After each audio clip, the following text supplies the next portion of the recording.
Let's sing and swing. Evening visit with Mrs. Franklin D. Roosevelt. 2 o'clock on Thursday afternoon in Manila.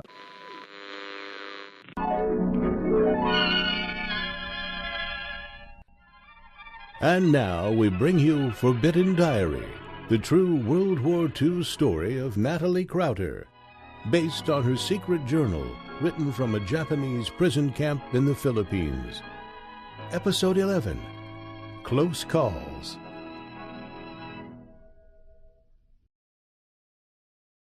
Previously on Forbidden Diary. Out of nowhere, we learned that Nakamura was promoted to run Tarlac prison camp. He left today. Any news about Rufus? The Filipinos think he died from being tortured the day he was taken in, but it's still speculation. A Chinese man was reported missing before roll call by his own people. The guards quickly brought him back and began to torture him. We're all set. I can get KGEI out of San Francisco and the BBC. Jim can't be reporting this stuff in the newsletter like he's Edward R. Murrow. Then some sort of word-of-mouth system? And now, Episode 11.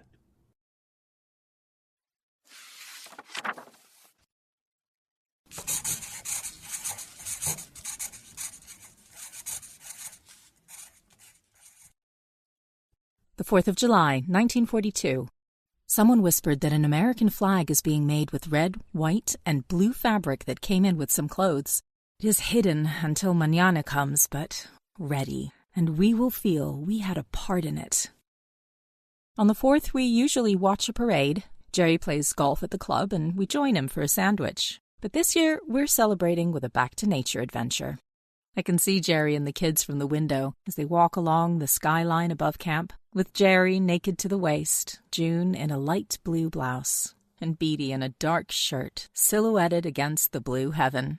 They're heading into the wet jungle forest to hike down a canyon near a palisades covered with growth, where Daddy fells trees with other men on work days. They should be back in a few hours. Mommy! Well, how was it? Oh, Mummy, we had the whole place to ourselves, but we kept wishing you were with us. We went to the meadow at the top. You could see all the way to Baguio. There were wild strawberries. We just sat and listened to the birds for a while and hiked down to the cave. It's got a bunch of stalagmites. Stalactites. Daddy and I got bit by leeches. Want to see?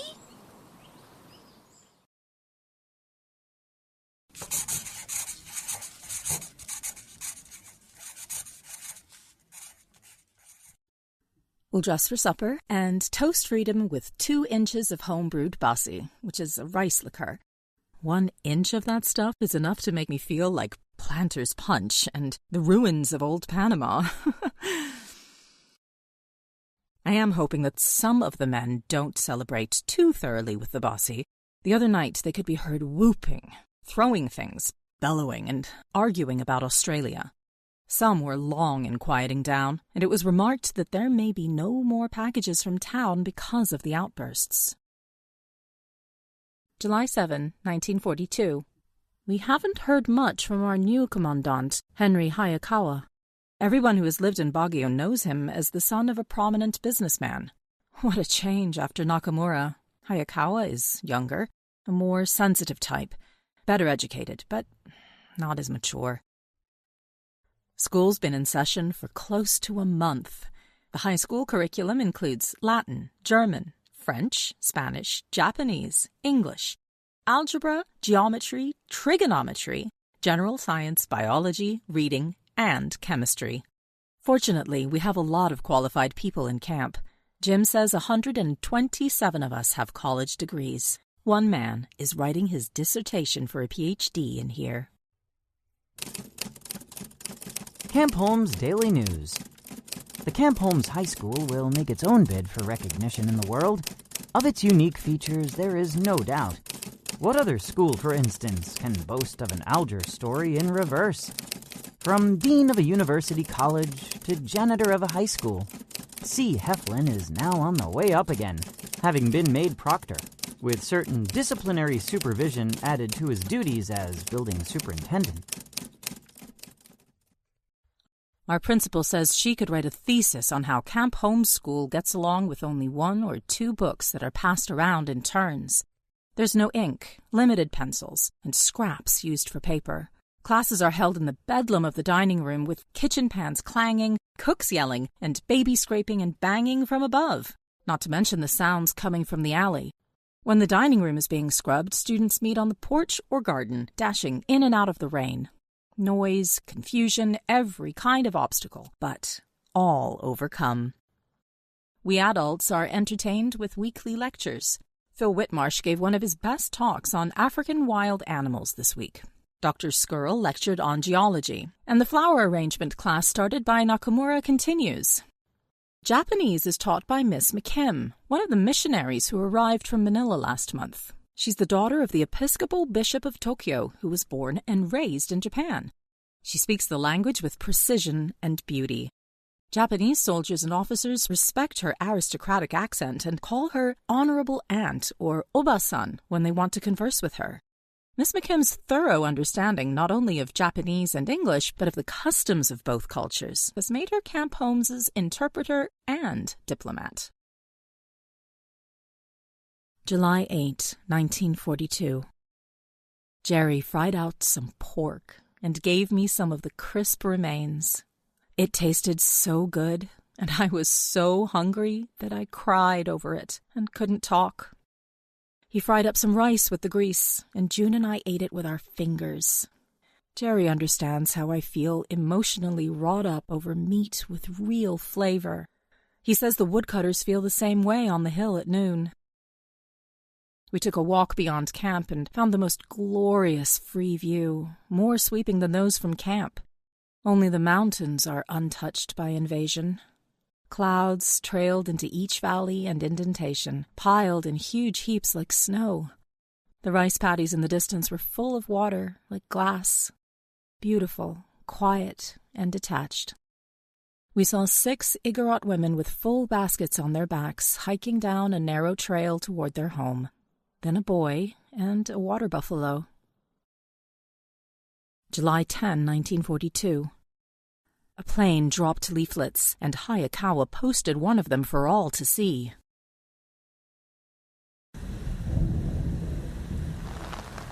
Yeah, what's it say, Phil? Nothing. It's just more propaganda. The Japanese want people living in the hills to surrender. Love this line. It is very much regrettable and sympathy-worthy not only for such remnants in particular, but also for the people of the Philippines in general, that they are obscuring the sound development of the Philippines. Yeah, words only a lawyer can understand. What the hell are remnants? Is that supposed to be us?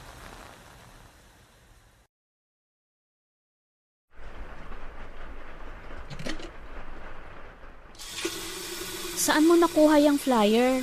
Binibigay lang nila ito sa Session Road. What do they mean by remnants, Ismael? People who haven't surrendered, Nida.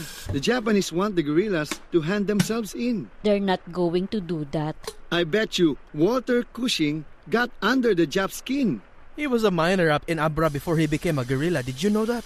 I thought he was in the army, Jorge. No. Not at first. He recruited 200 Filipino miners back when the Japanese invaded Lingay and Gulf. They ambushed a truck convoy and killed 60 Japanese. He's a demon. He ran up to them with a pistol in each hand. And sticks of dynamite hanging out of his pockets. Yeah, yelling, give it to them, boys. He has killed 500 Japanese and blown up 1,000,000 bridges. They're never gonna catch him. Man, those guerrillas are like ghosts. They ambush the Japs and disappear up the mountains. They're driving them crazy. That's why they dropped that stupid leaflet. Did you know that Cushing's recruited a bunch of Filipino soldiers? Did they desert the army? No, some coronels made Cushing a captain. So he is in the army. Hey, did you hear the one about the Filipinas serenading him and the Japanese officers walking by? Cushing hid while the girls sang God Bless America. And the gagos applauded. Oh man, I love that guy. Mga gago. Ay. I think he's crazy. He's in Manila now trying to get money for the resistance. He was in a nightclub there and a Japanese soldier recognized him. So what does Cushing do? He walks straight up to the guy and tells him he'd been released from prison for the day to visit the hospital. Man, he's got guts. That's what's gonna get our country back, my friend. Well, he'd better do it before the food runs out. There were food riots in town because no one can afford the prices. And with typhoon season coming, it's just going to get worse. They're replacing English with Japanese and Tagalog for government documents. How about replacing everything with Tagalog? Some new East Asian order. Where are we in all of it? Nowhere. After the invasion, a bunch of rich Japanese locals put their names in a hat and divvied up everything. That's how Mr. Nagatomi got the Pines Hotel, and Mr. Hayakawa got Hikak's supplies. And we're living under the boot of Kempetai and hiding our women and girls from Jap soldiers. Our girls have to dress as boys. That's where we figure into Japan's new order. At least we're not as bad as those poor American GIs imprisoned at Camp Hay. Have you seen them at the market? Yeah, they're a mess. Really thin and dirty, wearing rags. The Japanese are using those GIs to convince us that America's lost its power.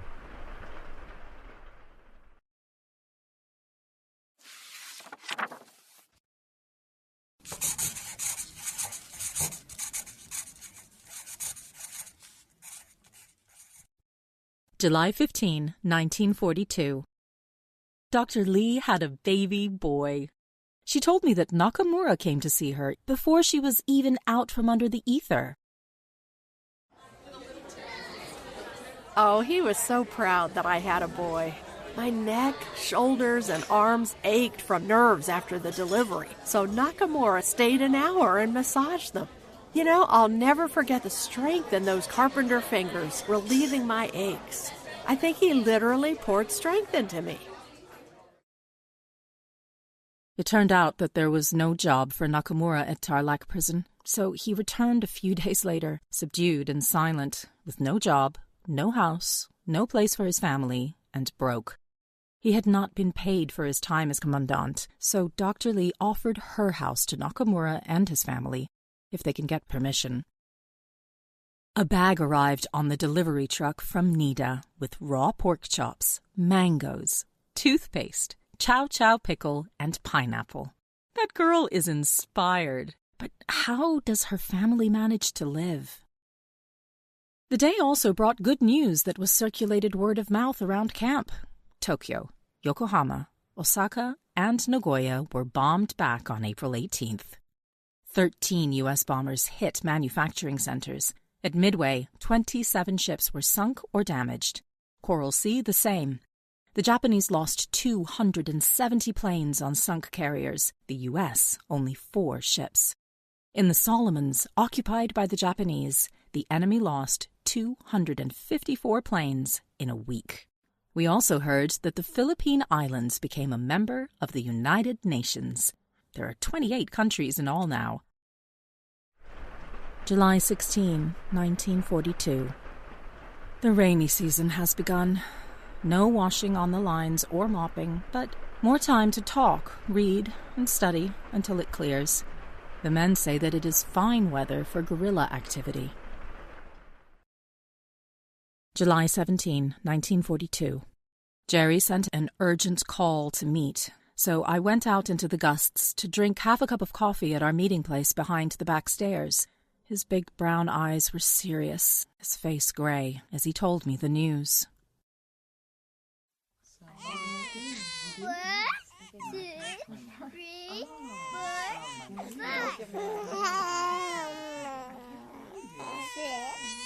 Mommy, Daddy's calling for you. Oh, I'd better go see what he wants.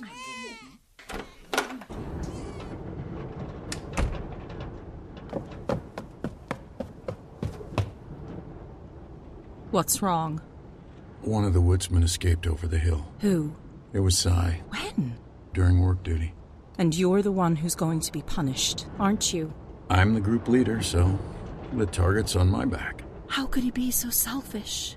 Did he give any indication that he was going to escape?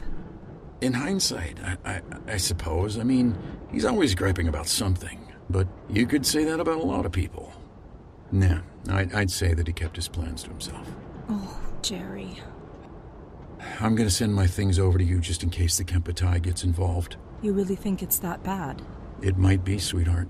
We've been out here too long. I'd better go.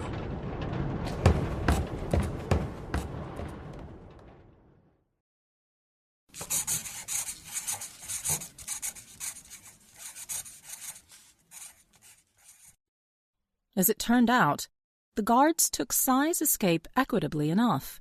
By noon, it seeped around camp that intelligence had found us such model prisoners that no action would be taken this time. But if it happens again, punishment will be drastic.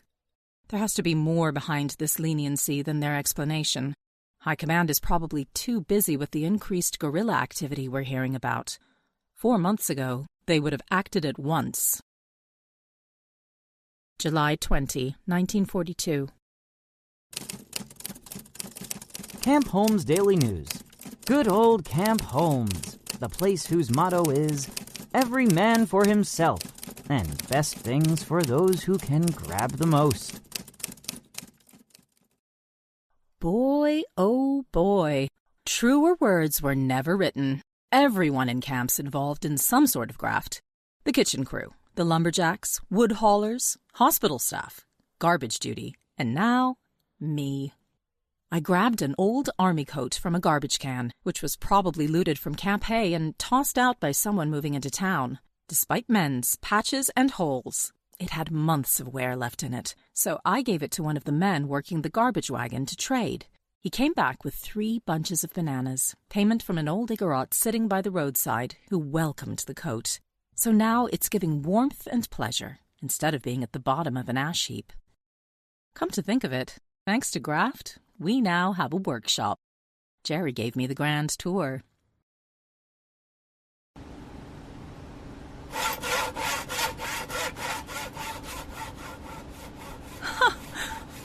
Wow. This place is like something out of a Swiss Family Robinson novel with all these homemade gadgets. Yeah, it's pretty amazing. You can thank the firewood crew and the looting Parsons for most of this. And you know, I gotta give the devil his due. Nakamura let us bring over the tools and supplies we pilfered at Camp A. What's this contraption? A buffer. It's made from a piece of fire hose. Well, isn't that clever? The polishing grit is residue from a grindstone. We looted the jeweler's rouge. That's a cute pin someone's making. What's the heart shape made of? Coral. The spades, diamonds, and clubs are made from silver. Where did they get that? From the trophies we borrowed from Camp A. This emery wheel came from there, too. That's a forge over there, isn't it? Yep. Is that where you made our frying pan? Yeah. The floor of the charcoal burner was made from an old road roller. The door looks like it came from a safe. Uh-huh. An army field safe. Remember the ones out on the field when we first came here? See, all these chisels, awls, and punches were made from firing pins and rifle sights. Nothing goes to waste around here. That workbench looks familiar. It should. It was the serving counter at the mess hall. And here I thought there was nothing left to loot. There's always something to loot around here, darling. I'm saving the best for last. Follow me.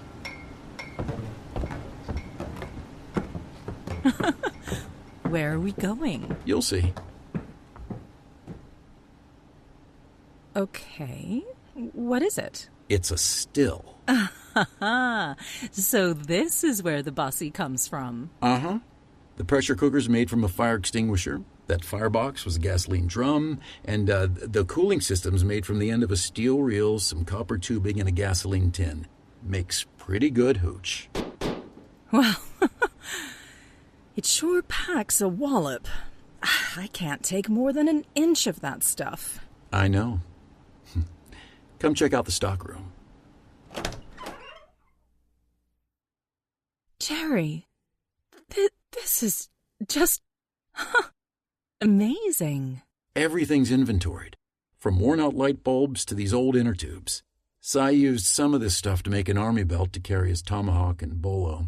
He even added a first aid kit and a carrying pouch. And now we know why. Yeah, well, that was a close call for sure. We got lucky on that one. I wonder where he ended up. Probably hiding up somewhere in the mountains with his Filipino wife.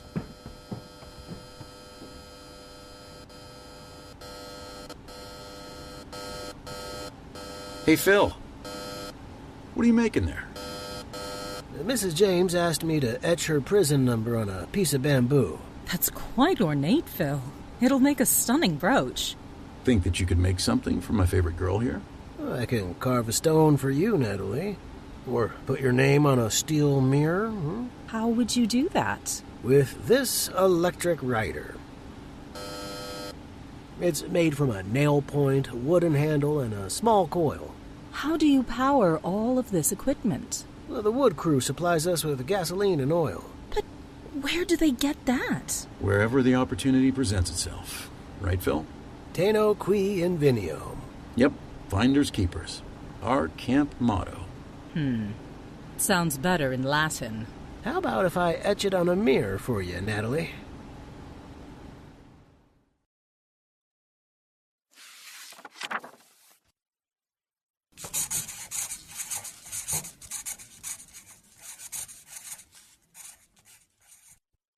July 28, 1942. After supper, I found a bag on my bunk from Nida and Carl. In it were 3 raincoats, 2 pairs of shoes for Jerry, an umbrella, towels, and 4 enamel plates and 4 tin spoons. No one in America can know the importance of such everyday items.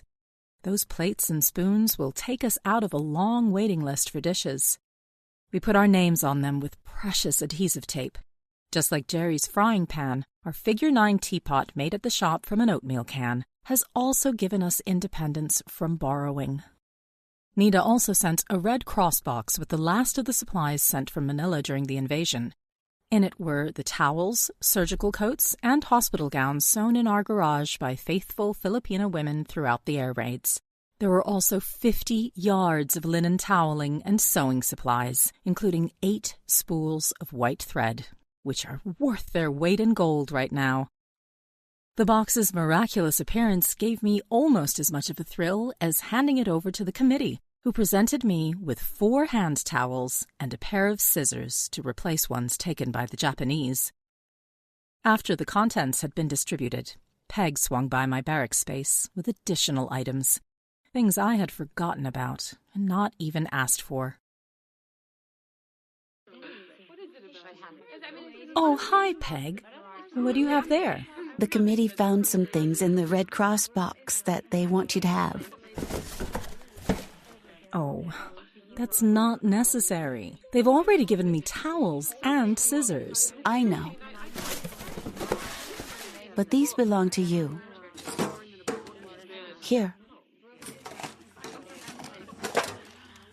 Those velvet cases sure look familiar. They should.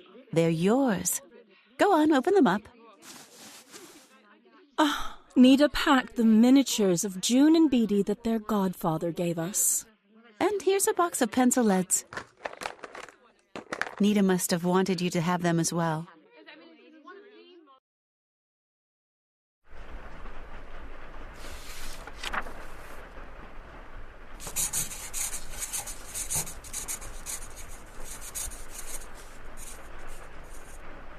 August 7, 1942.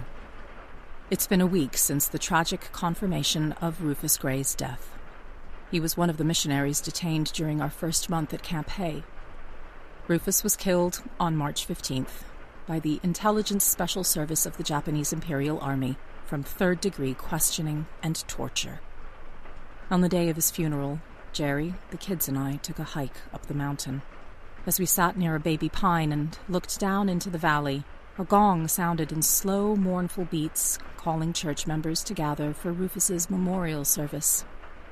There were prayers and scripture to give comfort and sympathy from all to the strong hearts left behind, the minister said. Rufus Gray's young widow stood bravely in the group. Her long months of uncertainty, agonizing doubt, at last ended. If she could have been on the rim of the hill instead of in the valley, she would have heard their voices rising to the heavens, to the Creator, even to Rufus himself, who is beyond all mortal suffering now. August 8, 1942. News from the outside has resumed, with several authentics circulating through camp. 125,000 people were killed in Dusseldorf raids, with 50,000 injured. America and Britain have delivered an ultimatum to Germany that all of her cities will be bombed like this if she does not stop the war now.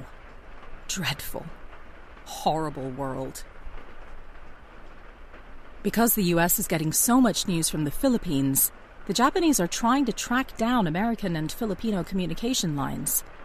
It is said that somebody outside camp hears broadcasts every week in Tagalog, Ilocano, Visay, and even in Ibanag from the U.S. to encourage the Philippine Islands. Within 3 days, a happening here is told back at home, showing contact by radio, both receiving and sending.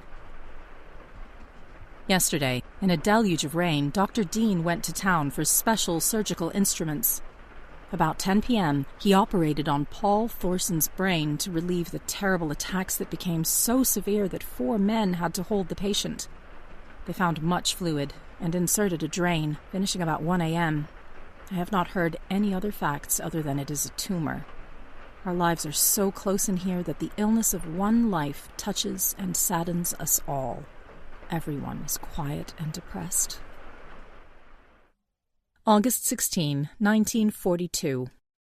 Our camp committee held elections for new officers a few days ago. It still surprises me that the chairman does not want the women to vote or have any kind of election. Instead, the General Committee appointed the Women's Committee and allowed women to contribute ideas to the men's suggestion box. The chairman thinks any other way would end in what he calls a mess. Well, the Japanese don't consider women people anyway, so it is all one piece. Perhaps there will never be any official democracy in here, except for the men. Even though the election has come and gone, Jerry says that the losers are still binding their wounds over at the men's barracks. That whole election stunk on ice. I made 42 frying pans for people and only got 8 votes. I didn't even get a vote. All I got for making 48 coffee pots was 8 cups of coffee. Yeah, well, that's nothing. I made 200 beds. Well, what were you running for? Frustrated Don Juan? Well, you don't have to run for office for that.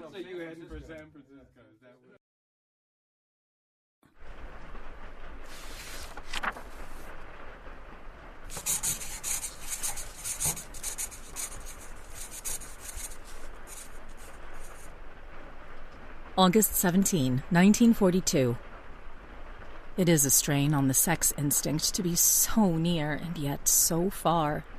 Numerous petting parties have been going on lately, which accounts for the guards pointing flashlights in odd corners of camp every night. They are lenient about daylight commingling, but in this setup, there isn't much use stirring up the emotions beyond a certain point. One man was reprimanded by Arthur and the guards for being in the women's barrack. So many take advantage of the leniency that we may end up with no more commingling again. As it is, couples may play bridge in the evening, and there is pleasant mingling in the dining room. Why some men have to be smart and brag about how much they get away with is just another one of the human mysteries. August 21, 1942. The truck came in from market with stacks of plates and cups for which we had implored weeks and months ago. In the truckload was a precious packet of birdseed. I don't know who was more joyous, us or the little canary dipping in his birdseed. But late afternoon when I was dunking mops, I heard my name called loudly. Arthur was looking for me because I was wanted at the guardhouse. Oh, my heart did flip-flops like the day Cy went missing. I hung up the mop and handed the bucket to Beatty, who wanted to go to the guardhouse with me. Arthur and I talked in low voices on the way over. What's going on? I haven't a clue, Natalie. Did they send for Jerry, too? No, just you. Maybe it's about our sponsors wanting to get us out. I don't think so. Evidently, there's a package for you.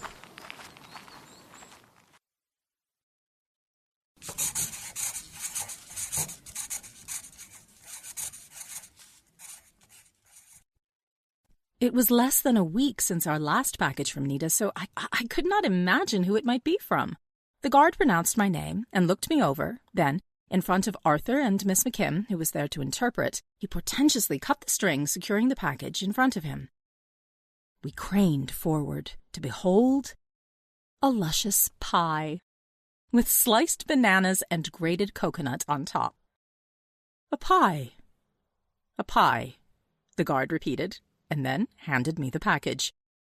It was such an anticlimax that I wanted to shriek with laughter and flushed crimson trying not to do so. People were hanging out of windows and watching from the front porch as I came back, calling out, "What was it?"